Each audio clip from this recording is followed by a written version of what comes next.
Maksudnya kita tidak bisa menutup mata terkait dengan realitas seperti ini karena faktanya bahwa ya media-media di Indonesia masih dikuasai oleh segelintir pengusaha-pengusaha yang juga terlibat dalam politik, makanya ya kepentingan-kepentingan politik juga kerap kali diakomodir dalam setiap pemberitaannya gitu. Makanya kami sebagai jurnalis gitu, rekan-rekan, kawan-kawan wartawan menyadari bahwa ini menjadi tantangan tersendiri untuk bagaimana caranya.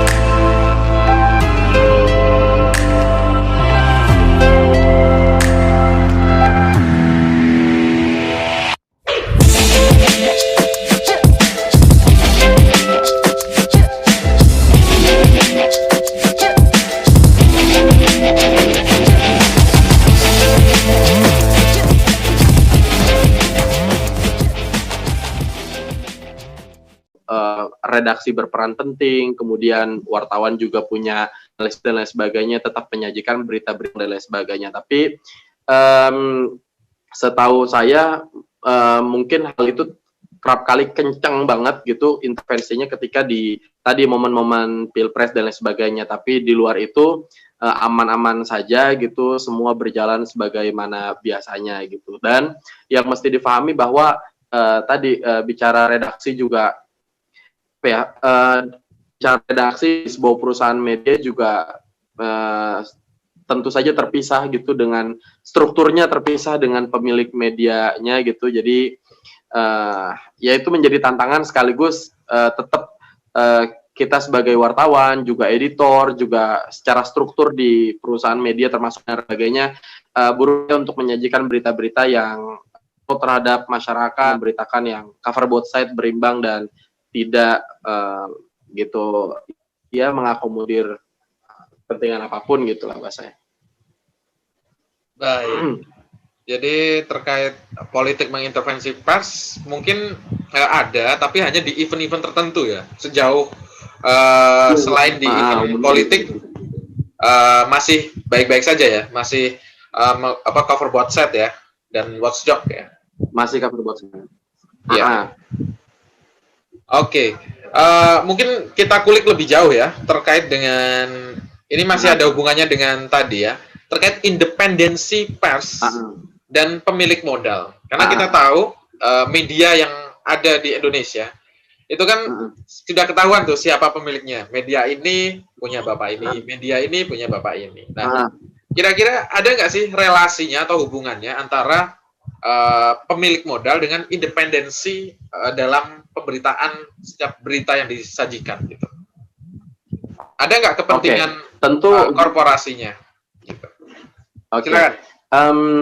Jadi gini, kalau itu bicara pekerjaan sebagai seorang wartawan, ya kan, pekerjaan itu berhadapan langsung dengan kode etik, kita menjalankan sesuai dengan kode etik yang berlaku, undang-undang pers yang berlaku, itu di pijakan kita dalam bekerja gitu, dan kita membatasi ruang gerak kita untuk tidak batas, paling tidak itu. Kedua, terkait apa tadi, intervensi gimana? Ya, dengan pemilik modal. Jadi independen nggak sih sebuah media atau korporasi media ini apabila dimiliki oleh segelintir pemilik modal saja. Mungkin kalau di Indonesia kan bisa dihitung dengan jari ya. Kalau nggak 4, 5 dari keseluruhan media yang ada di Indonesia. Oke. Nah, sebenarnya gini, tidak semua pemberitaan itu adalah bagian oleh misalnya gini deh, kalau secara presentasi gitu. Ya, silakan. Ya kan, kalau dipresentasikan misalnya dari 100% gitu, tentu saja dominasi presentasi untuk bisa memberitakan sesuai dengan cover both side itu tinggi sekali gitu. Paling intervensi hanya sekian berapa persennya saja. Tentu menurut saya sebuah media yang terlalu banyak didominasi dan diintervensi itu apalagi oleh penguasanya, saya yakin banget media itu pasti akan ditinggalkan oleh masyarakatnya gitu. Dan itu pernah terjadi ya beberapa kali, misalnya di ajang-ajang tertentu, misalnya ketika event-event ya demonstrasi yang besar-besaran kemudian tidak diliput dan lain sebagainya. Jadi masyarakat satu punya peran kontrol, masyarakat satu bisa bereaksi gitu, dan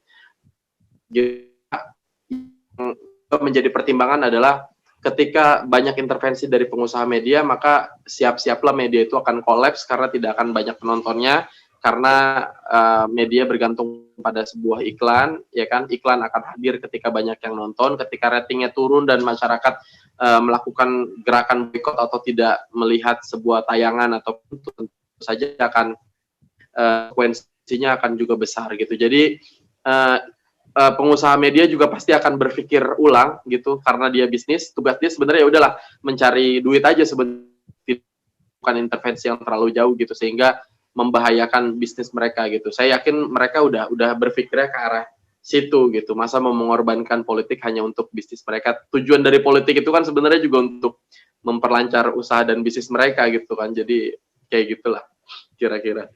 Iya, menarik. Jadi meskipun dikuasai oleh segelintir pemilik modal, tapi juga pers itu punya kode etik ya.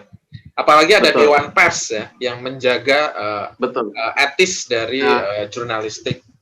Dan selain itu tadi disampaikan masyarakat juga punya kontrol ya, yang nanti bisa saja menghakimi media tersebut apabila kepentingan korporasi atau pemilik modalnya itu lebih tinggi daripada kepentingan masyarakat, gitu ya, kira-kira ya.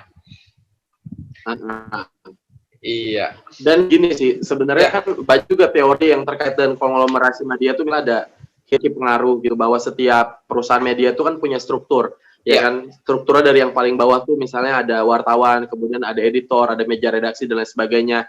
Nah, setiap struktur itu menjalankan fungsinya masing-masing, dan struktur itu dipengaruhi kepentingannya masing-masing gitu, sehingga ya di gatekeeper-nya gitu. Jadi banyak tahapan-tahapan untuk bisa naik menjadi sebuah pemberitaan yang bisa dinikmati oleh halayak orang gitu. Jadi misalnya kalau wartawannya pengen bermain nih, misalnya wartawannya ingin mengakomodir kalangan politik tertentu misalnya, ya kan, tentu di atasnya ada Pimret, ya kan, ada koordinator lapangan dan lain sebagainya, yang mereka juga sebagai gatekeeper gitu, bahwa kita layak tayang atau tidak, ini berita titipan atau pesan gitu, yang ya, jadi hierarki pengaruh. Kemudian juga ada misalnya teorinya agenda setting, jadi apa yang dianggap penting oleh media itu bisa juga dianggap penting oleh masyarakat gitu. Tapi banyak teori-teori lain yang juga mengatakan ya tadi tadi kan sifatnya pasif ya, sifatnya itu satu arah. Jadi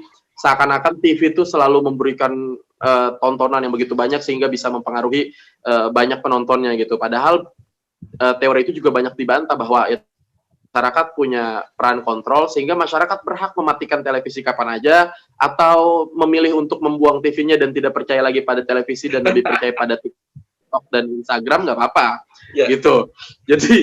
Jadi sekarang tuh bebas banget, asik banget, medianya banyak gitu. Bahkan tadi perkembangan pers juga silih berganti industrinya gitu, dari dunia koran sekarang banyak yang tutup kemudian beralih ke online, dari online wah gitu, termasuk televisi juga.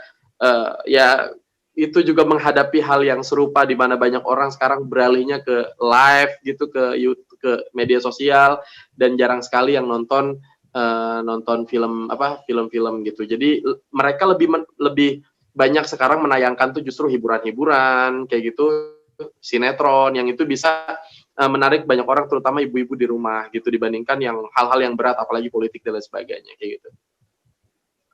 Iya, oke. Jadi sebenarnya masyarakat punya hak penuh ya untuk mematikan atau tidak media tersebut apabila kita nilai media tersebut tidak independen, gitu ya. Dan tadi disampaikan tim redaksi itu juga punya akses untuk memfilter ya setiap berita yang masuk sebelum naik tayang gitu ya. Oke, Ardi, ini lanjut ke pertanyaan selanjutnya terkait fungsi pers.